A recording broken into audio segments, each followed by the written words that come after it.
तो राधे राधे सभी भक्तों को।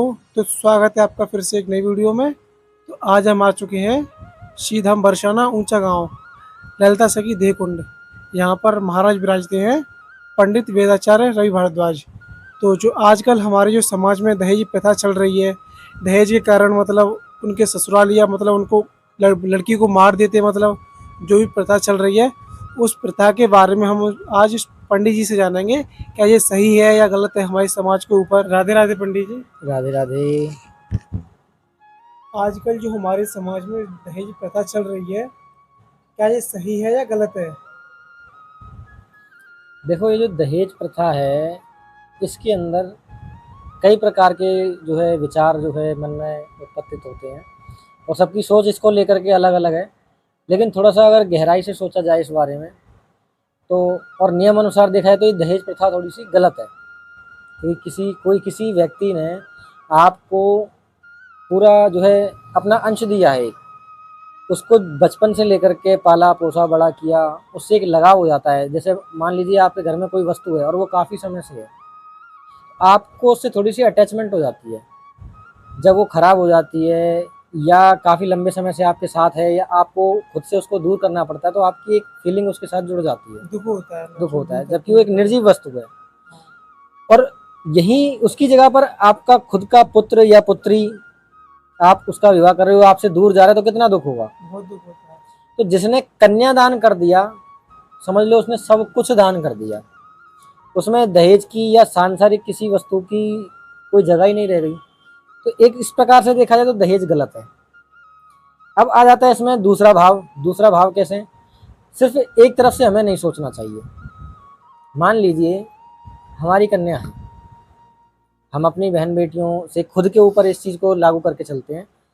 हम अगर अपनी बहन का या बेटी का विवाह करने जा रहे हैं, तो सबसे पहले उस परिवार में हम क्या देखेंगे। अगर मान लीजिए कल को आप अपनी बहन का या बेटी को ले जो आप रिश्ता देखने जाते हो, भैया वो विवाह योग्य हो गई है, अब उसके लिए वर ढूंढने का समय आया है। आप कहीं जाओगे तो सबसे पहले क्या देखोगे उस परिवार में? इसका परिवार देखेंगे, उसके संस्कार देखेंगे, लड़के को देखेंगे और ये देखेंगे मतलब क्या काम करता है, कैसा मतलब जो उसका काम करने का तरीका है, नशा वगैरह नहीं करता वो, और भी करनी चाहिए मतलब जैसे कि उसका क्या रोजगार है, मतलब ये कितना देखेंगे। कितना इनकम है उसका। हाँ, ज़मींदार हमारी मतलब बेटी उसमें सुखी रह सकती है या नहीं रह सकती है, या हाँ, किसी प्रकार का कष्ट नहीं होना चाहिए। हाँ, मतलब उसकी भाई क्या प्रॉपर्टी है, कितना कमाता है। कल को हमारी लड़की वहाँ जाएगी तो उसे किसी प्रकार की कोई दिक्कत ना हो, दिक्कत ना हो। उसको सभी सुख सुविधाएं मिले, सारी व्यवस्थाएं मिले समय समय पर। ठीक है, हम ये चीज़ देखते हैं। अब हमने उस लड़के का रोजगार देखा। वही लड़का महीने में जो भी कमाता है, 10, 20, 50, 60 हज़ार, लाख, 2 लाख, जो भी कमाता है, उसके पास कितनी प्रॉपर्टी है हमने ये देखी। यानी कि उसका हमने व्यवहार के साथ हमने उसको धन से जोड़ दिया कहीं ना कहीं, हाँ, कि उसके पास कितना धन है। ठीक है। अब कई बार कुछ लोग जो दहेज देते हैं, एक एक तथ्य आता है कि एक दहेज नहीं दे रहा है, किसी ने कहा भी 1 रुपये का रिश्ता है, जो पुराने समय में 1 रुपये, कोई लेना नहीं कोई देना नहीं, एकदम सरल भाव से चलते हैं। अब कई बार देखो, अच्छाई के साथ साथ हमें थोड़ा सा बुरे का भी सोचना चाहिए, क्योंकि जब सुख हम देख रहे हैं तो दुख भी देखना पड़ेगा। दुख भी देखना ठीक पड़ेगा। है। कल को किसी कारणवश, जैसे अभी समाज में आप देख रहे हो, भाई पहले तो ऐसा होता था कि लोग क्या है कि एक दूसरे की शर्म किया करते थे। अगर कन्या को के घर में कोई विवाद चल रहा है, लड़की के पक्ष में कोई विवाद चल रहा है, तो उसमें क्या है कि दोनों बच्चों को बैठाया, समझाया, बेटा रहना इसी घर में है। आपको ये मत सोचना कि भाई लड़ाई झगड़ा करके आप पियर आ गए, या जैसे आज की भाषा में कहते तलाक हो गया, आपको उसी घर में रहना है। वो संस्कार दिए जाते थे कि आपको घर निभाना है, आपको ये रिश्ता निभाना है। लेकिन आजकल थोड़ा सा आपने देखा होगा कि विवाह हो गया, हल्का सा लड़ाई झगड़ा हुआ, ये जो लड़की अपने फोन पियर, चलते हैं, फोन लड़की करा, अपने लड़की अपने पियर आ लड़की गई। अपने पियर पहुंच गई। बात कई बार इतनी होती है कि भाई तलाक भी हो जाते हैं। अब थोड़ा सा इस चीज़ को लेकर के हमारे जो कानूनी व्यवस्थाएं हैं, कुछ कानूनी व्यवस्थाएं ऐसी हो गई हैं। देखो, कुछ लोग तो वास्तविक में गलत करते हैं, भाई क्या कहते हैं, तलाक दे दिया, अब लड़की की इसमें गलती नहीं है। लेकिन कुछ जगह ऐसा होता है कि लड़कियां भी इसका फायदा उठा लेती हैं। दोनों में ये नहीं कहूँगा कि सिर्फ लड़कियों की गलती है, कुछ जगह लड़कों की गलती, कुछ जगह लड़कियों की गलती। ठीक है। अब कई जगह लड़की गलत है, उसका तलाक हो गया, कानून ने क्या कहा, लड़की की गलती नहीं देखी, उसको आधी प्रॉपर्टी या उसका महीनादारी बांध दिया, चाहे आदमी का इतना रोजगार ही ना हो।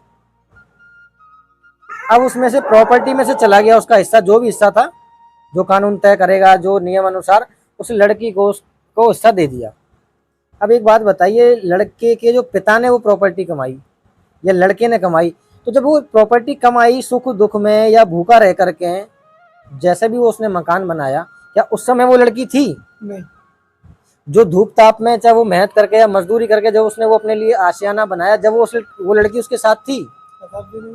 जब वो उसके सुख दुख में उस समय साथ नहीं थी, मकान बनाने के समय साथ नहीं थी, तो उसका आधा हिस्सा किस बात का हो गया? सिर्फ 7 फेरे लेकर लड़ाई झगड़ा करके अलग होने से उसका हिस्सा हो गया। जब आप सुख की कामना रखते हो तो दुख में भी तो साथ रहना पड़ेगा, खड़ा होना पड़ेगा। रिश्ता निभाना पड़ेगा ना। तो अगर हम कहते हैं कि भैया हमें प्रॉपर्टी देख रहे हैं, तो जिन्होंने अगर मान लो दहेज दे दिया, तो ये चीज उनको सोचनी नहीं चाहिए कि हमने दहेज, तुमने क्यों नहीं देखा भाई? तुम रिक्शे वाले से क्यों नहीं ब्याह देते लड़की को? सोचने वाली बात है। तुम क्यों प्रॉपर्टी देख रहे हो? सुबह तो वो भी रखेगा, रिक्शे वाला भी रखेगा, उसको पेट तो भरेगा ही, मतलब भरेगा ही। अपना। पेट, जब पेट ही भरना है आपको, लड़की को सुख ही देखना है। भाई सुख क्या है?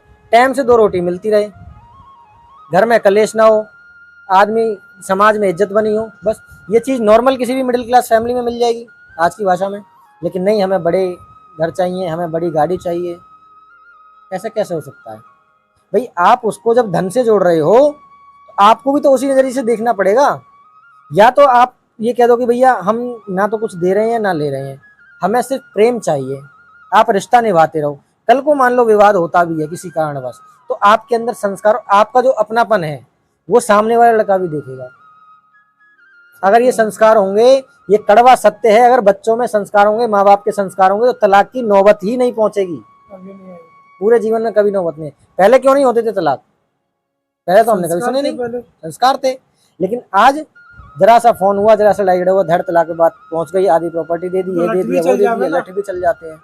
तो इस चीज के लिए देखा जाए तो जो दहेज प्रथा चल रही है, भैया जब आधी प्रॉपर्टी कानूनी हक से तुम लेने का अधिकार रखते हो, तो दहेज देना भी कोई गलत बात नहीं है। अगर इस देखो तो आप, तुम्हें प्रॉपर्टी तो धैर्य दी, तो तुम अभी आधी प्रॉपर्टी ले लूंगी, लड़ाई झगड़ा हो गया तो क्यों भैया? जब उसको धूप ताप में तब कर बनाने के लिए गया था, जब क्यों नहीं थे तुम साथ में? यही बात सब। सुख के समय में साथ खड़े हैं, दुख के समय में ना कोई, कैसे हो जाएगा? दहेज प्रथा मिटानी है तो इस चीज को भी मिटा दो कि लड़के पे कितना धन है। सिर्फ ये चीज देखो कि लड़के की समाज में कितनी इज्जत है, उसके परिवार का कितना सम्मान है। उसको धन से मत देखो, उसको ये देखो कि उसके पिता अगर बाजार में जा रहे हैं तो कितने लोग उसको सम्मान दे रहे हैं। उसके घर परिवार की वैल्यू देखो, धन से देखो ही मत। हमारे यहाँ गांव में, ब्रज में आज भी बहुत जगह ऐसी हैं, वहां लड़के को पता जब लगता है कि जब उसके घर वाले रिश्ता तय कर देते हैं।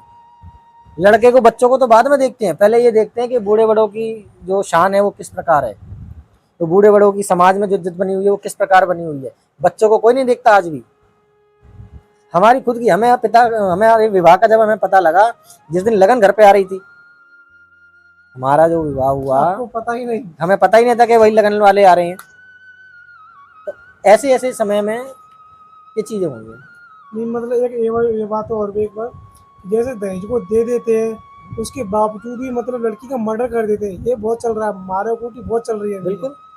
तो ये धन का लालच किसने दिया कि भाई धन का? भाई जब देखने जाते हैं, एक चीज बताओ, पहले जब लड़की देखने गया, संबंध जुड़ने लगा, तो वो पहले कुछ जगह हमने देखा तय कर लेंगे भैया, हाँ जी हम इतना देंगे, या हम मोटरसाइकिल जो भी मांग रहे। जो व्यक्ति आगे से धन मांग रहा है, तुम वहां रिश्ता कर ही क्यों रहे हो? तुम्हें साफ दिखाई नहीं दे रहा कि वो धन का लालची है?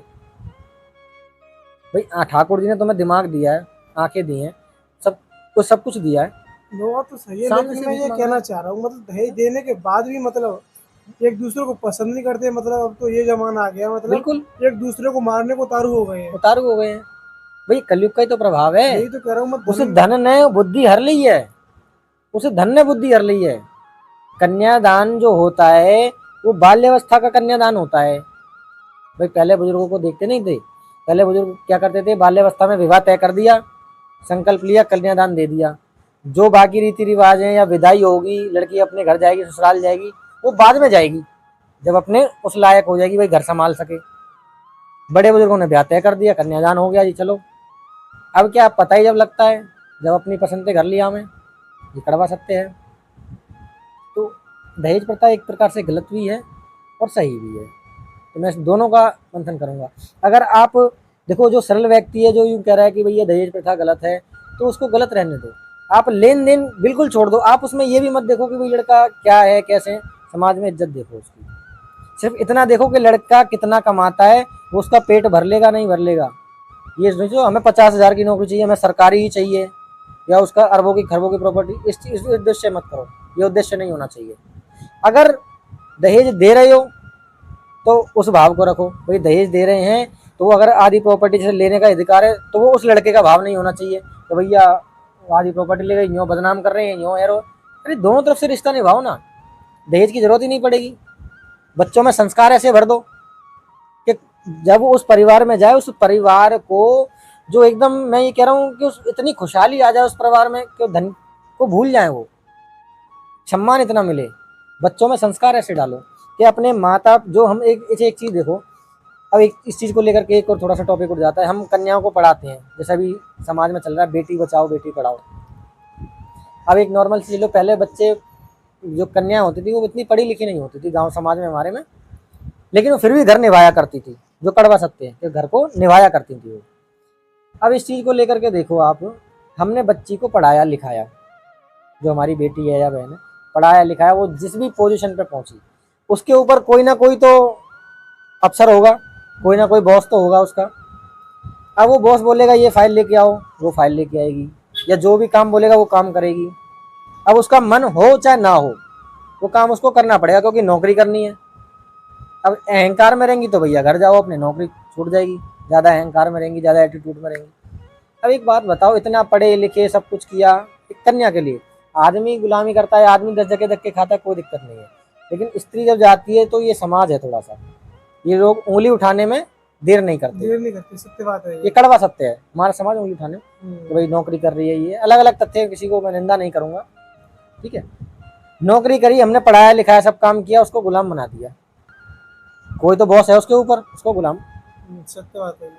अगर वही काम प्रेम से जो ऑफिस में कर रही है, वो वही काम ससुराल में कर ले, वो जो एक गिलास पानी जहाँ ऑफिस में अर्पण कर रही है, वो भाई जरूरी नहीं है सब IPS ही बने, कोई छोटी पदवी पर भी है, कोई फैक्ट्री में भी जा रही है, वही कार्य प्रेम से अपने सास ससुर की सेवा कर ले, उसी मुस्कुराहट के साथ पति की सेवा कर ले, तो समाज की उंगलियां नहीं उठेंगी, घर बसा रहेगा, बिगड़ने की तो नौबत ही नहीं आएगी, बिगड़ने की नौबत ही नहीं आएगी। जिस मुस्कुराहट के साथ, जिस प्रेम के साथ आप फैक्ट्रियों में काम कर रहे हो, कंपनी में काम कर रहे हो, जिस ऑफिस में काम कर रहे हो, उसी काम को आप अगर घर में कर लो, उसी मुस्कुराहट के साथ, उसी प्रेम के साथ पति की या सास ससुर की सेवा कर लो, तो क्या बिगड़ जाए। मैं कह रहा हूँ सारे कलेश ही घर के खत्म हो जाएंगे। इतना सा फर्क है, बस ये एक सोच का फर्क है और कुछ नहीं है। ये दोनों पक्षों से, इधर ससुराल वालों को, इधर मायके वालों को, अगर कोई विवाद है बच्चों में हो रहा है किसी भी चीज़ को लेकर के, दोनों को बैठो, दोनों को समझाओ कि भाई तुम अगर मान लो अलग हो गए कल को, तो दुनिया किस निगाह से देखेगी। दुनिया आरोप लगा देती है, भगवान राम के ऊपर भी आरोप लगा दिया, भगवान कृष्ण पे भी लोग छलिया कहते हैं, अलग अलग देखो सब तथ्य देखते हैं। तो वही चीज़ है, सबकी देखो भावनाएं अलग अलग हैं। लोग भगवान के ऊपर उंगली उठा सकते हैं, तो आप और हम तो किसी गिनती में नहीं है। इसलिए दोनों को समझना होगा। ये दहेज प्रथा देखा जाए, देखो सबका मत है अपना अलग अलग, चाहे दो या मत दो, ये आपकी सबकी सोच है, इस बारे में हम नहीं कहेंगे। जो हमारा मत था वो हमने बताया कि एक हाथ से ताली नहीं बजती। अगर आप सिर्फ धन को लेकर के चल रहे हो तो आप संस्कारों की उम्मीद भूल जाओ, क्योंकि धन बुद्धि को बिगाड़ देता है। अगर आप संस्कार को लेकर चल रहे हो तो सिर्फ धन को मत देखो तो भैया हमें दहेज और ये प्रॉपर्टी ऐसी होनी चाहिए, तो दोनों हाथ से ताली बजती है, ठीक है। तो भक्तों, जैसे कि हमको पंडित जी ने बताया कि दहेज प्रथा एक सही भी है और गलत भी है। तो आज के लिए बस इतना ही। हम मिलते हैं किसी नेक्स्ट वीडियो में नए टॉपिक के साथ। तब तक के लिए राधे राधे, जय श्री कृष्णा, जय बिहारी जी।